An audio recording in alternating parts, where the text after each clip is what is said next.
And here we go.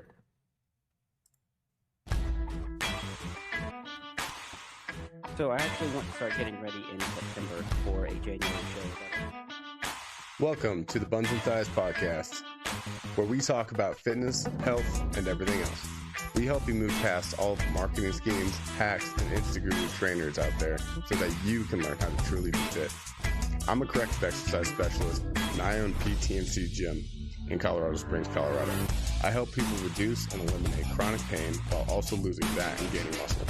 I bring into the show other personal trainers and clients who want to discuss topics that you will definitely want to hear about. If you want to learn how to get fit, listen to the show, and thank you for tuning in. Thank you, everyone, for tuning into Buns and Thighs. My name is Tim. And I'm Paul. And this is the Buns and Thighs podcast, as you heard from the intro. We're trying out that intro. It may rotate to another one or just be more refined. And we're definitely going to intro Paul into the intro so that he doesn't have to repeat it every single time. Hey, it's all right, man. So, Paul, how have you been? Good. Just getting into a bunch of other things and training still. Learning a whole bunch of stuff about Legion, and it's changing. Some big changes coming there, so that's going to be fun to report on. And yeah, nothing much. What about you, man? How's everything going for you? I started a second LLC. Hey, all right. What is it? Yeah, it's called Personal Chefing Company. Okay. Yeah.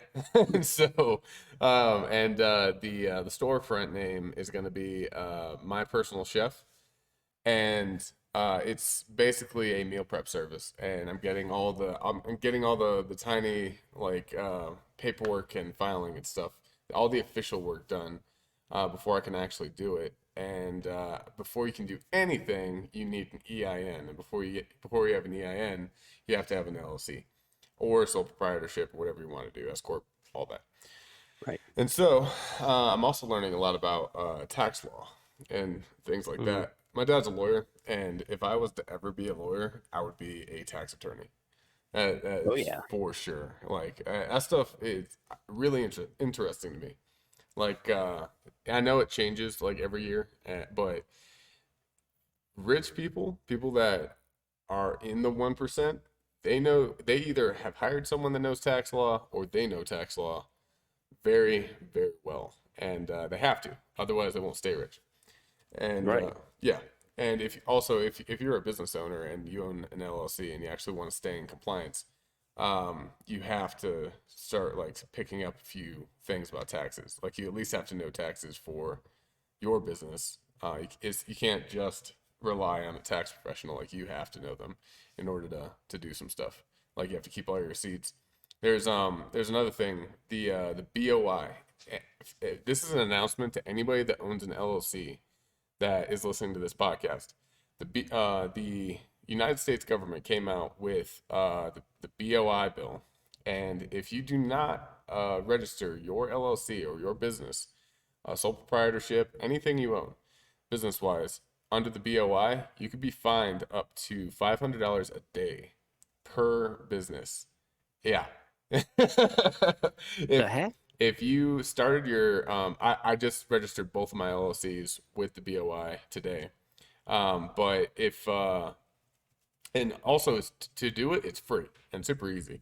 For tax professionals are charging people $1,200 and scaring them to register for them and all that. Yeah, it's crazy right now. But Jeez. if you don't do it, those consequences are enforceable, and it's basically so people don't do tax fraud with their LLCs. They're cracking down on that more, Okay. and they're basically, the point of it is to designate one benefactor or to list all the benefactors of the LLC, like who's all getting paid. You have to list them. That's the point of the BOI. And Yeah. yeah, and so um, I heard of this through my client. I'm like, what? Like, I've never heard of this. I've And never heard of it either. exactly, I was like, I didn't get a letter in the mail. Like, my home address is the mailing address for my LLC, both of them. Yeah. Same And here. I didn't know any of this. And she was like, yeah. and she works for the government. And she's like, yeah, and they're trying to get it out as much as possible, but they're also not trying to get it out as much as possible. So they're trying, and it's so that they can catch certain people in non-compliance. And I'm like, that's illegal. Like that should definitely be illegal. Yeah. Um, and I was like, what would have happened if I didn't ever hear about this because no one ever notified me? And she was like, well, you could be susceptible to all those fines. Will you be fined?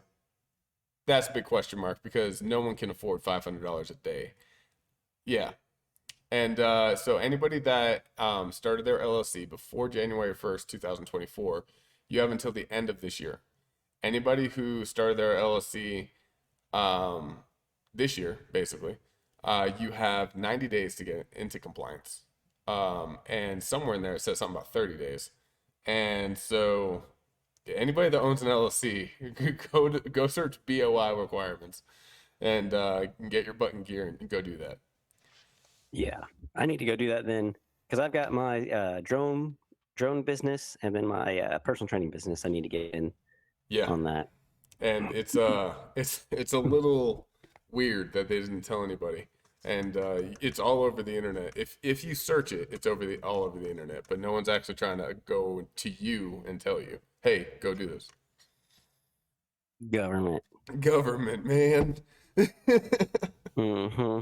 I'm a Ron Swan when it comes to government. So yeah, that's kind of what I've been wigging out about today and over the last few days. And with the meal prep stuff, dude, I have a whole list. Let me pull up my list. I'll pull it up on here.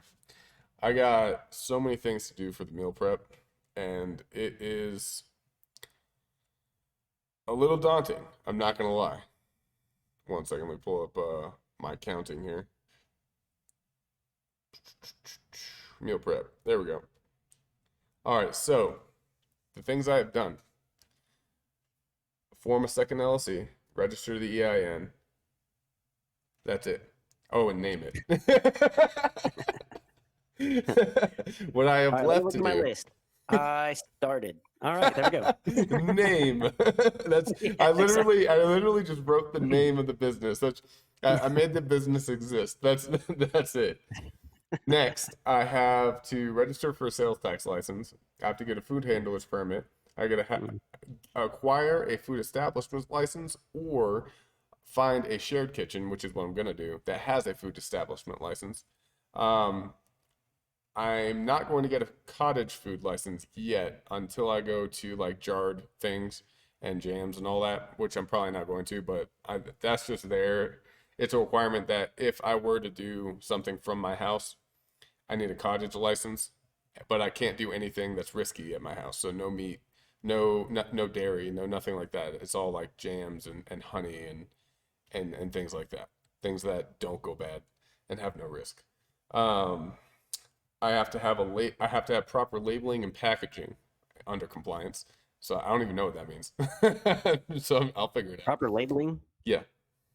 I guess you're gonna have to like do all the calories, do whatever all the ingredients are. Well, the thing, what I'm worried about is, do I need like an FDA approved label or what? So I'm still in the figuring out stage of that part. Like it's possible, so I'll get it done. And I'll be in compliance. I just need some maze, you know. Oh yeah, Just gotta figure it all out. it's like they want to Uh, make it tough for small business owners. And then I got the business records, operating permits, contracts and agreements, quality control measures, and customer service procedures. Those are basically the get people to like my business kind of part of it. So that's not really the most important part. But before that, all those are required. And so I gotta basically just check off those as I go. Man, Yeah. dude, But that's so much that you're gonna have to get accomplished. yeah. And I'm also creating a menu, which I've actually decided I'm okay. I say a menu. I'm actually making an anti-menu. So basically, you list the ingredients that you like, and then you trust me to make meals that are good. That's basically how it's going. Right now, we're in beta test, and so um, let's say friends and family are what I'm testing it on, and everyone is liking the system so far. Like basically, they don't have to continuously pick like a hamburger or a tuna something or a like whatever. They list all the ingredients that they like, and they leave it up to me to make it satisfactory to make whatever meals. It also, a little bit on the back end, that helps me make bulk things for multiple people. Yeah. So if a lot of people like some of the same stuff, I make big portions and boom, save a lot of money. So yeah, it's a work in progress, but that's kind of the updates on the newly named personal chef and company.